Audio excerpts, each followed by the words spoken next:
inputs coming in on the Congress party. Former media advisor to Prime Minister Manmohan Singh, Sanjay Baru, in an article has batted for Mamata Banerjee as the prime ministerial face.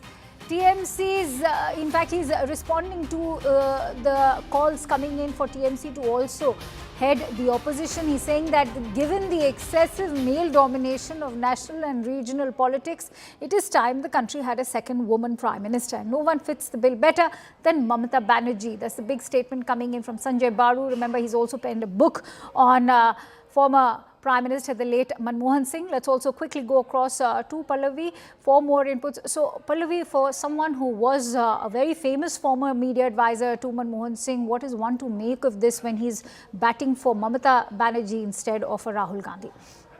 Well, I mean, I'm not too surprised. I mean, Sanjay Baru in his book, The Accidental Prime Minister, did not mince his words when he was extremely critical of the new generation Congress party for demeaning the former Prime Minister, Dr. Manmohan Singh.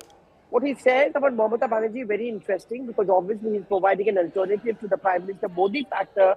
But more than that, he's exactly echoing what many in the TMC have always been talking about, that the charge of the India bloc should be given to Mamata Banerjee. If anyone can take on Narendra Modi, it is she alone. Because one, she is a woman. That could be a very strong weapon in her favor, which Dr. Baru talks about.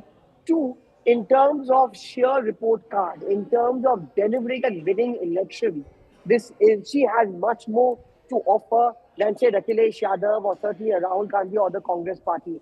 On the threshold of West Bengal elections, where she's fighting a very tough one against the BJP, big boost in the arm, and I'm sure the Trinamool Congress will latch on to it and certainly want to project Mamata Banerjee, then make her the CM this time round, and she's going to be the PM next time in 2029.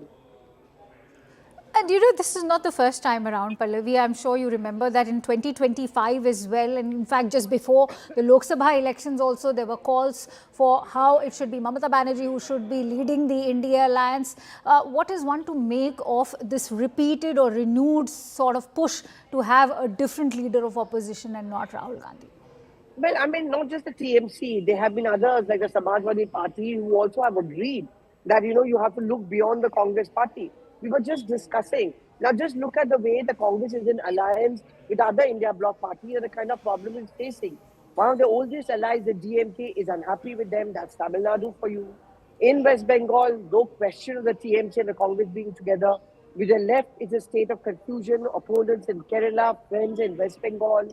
You know, the RJD is pretty much upset, though it's not very open about it, because they also blame the Congress party for the Bihar results. In UP, Akhilesh Yadav feels that the Congress party does not have that ability to give that push.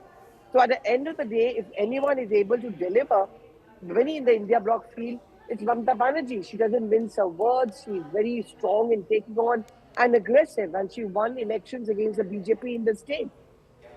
You know, as someone who's followed the Congress party very closely, Pallavi, what do you make of this call to have a woman prime minister in an extremely male-dominated political alliance at the opposition?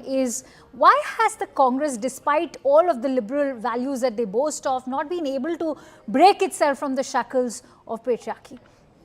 Well, Akanksha, how do you expect the Congress party not to pitch for Rahul Gandhi and for any other woman within the Congress party as the PM face?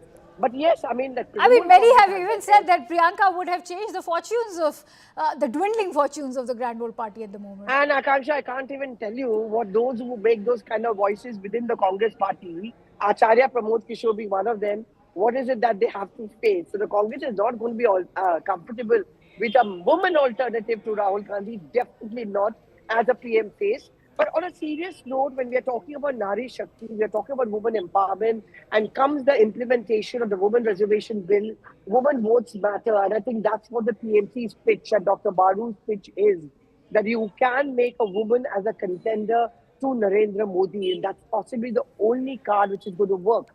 Look at Mamata Banerjee. I mean, we followed her extensively. I followed her in the last 8 elections. She is a street fighter. She has her faults. But politically speaking, she knows the tricks of the trade. I mean, at the Supreme Court, she goes in there.